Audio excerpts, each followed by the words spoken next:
I am the only Palestinian American serving in Congress, and I have a family members all throughout the West Bank and what many people call the illegally occupied territories.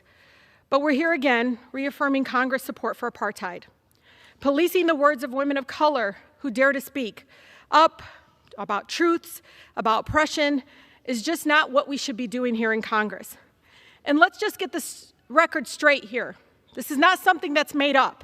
The United Nations, Human Rights Watch, Amnesty International, Israel's own largest human rights organization, B'Tselem, all agree that Israel is an apartheid state.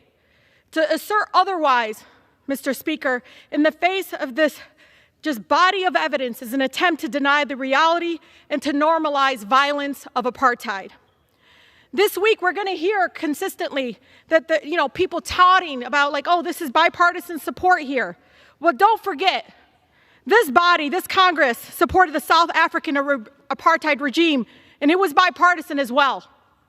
But you don't have to take it from me to understand the racism of an apartheid government. Let's take a moment just to hear Israeli government's own politician in their own words. Direct quotes, not mine.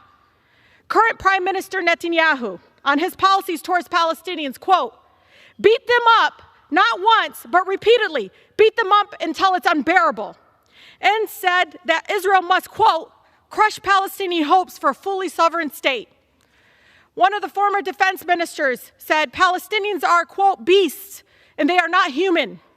He's talking about people like my grandmother, Mr. Speaker. How about former Justice Minister who said they should go, as should the physical homes in which they raise the snakes. Otherwise, more little snakes will be raised there. How about another former defense minister said, quote, those who are against us, there's nothing to be done. We need to pick and axe them and cut off their heads. Another quote, there is no such thing as Palestinian people. The gentlelady's time has expired. At its core. Mr. Speaker, Israel's own president, who's the gentlelady's time has expired. Does the gentleman from New York reserve or yield?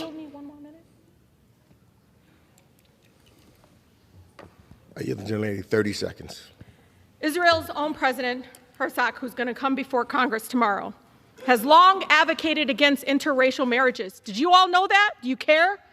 He said on a news segment, look it up, when he came to America, he said, quote, encountered something that I call an actual plague. I saw my friends' children married and coupled with non-Jewish partners. Israel is an apartheid state. The government is deeply problematic in the way that they are proceeding in the structure of oppression. This year, Mr. Speaker, just like I speak up against injustices here in America, this is about speaking up against time has expired. Violence. Does the gentleman from New York Congress yield must or stop reserve? funding apartheid.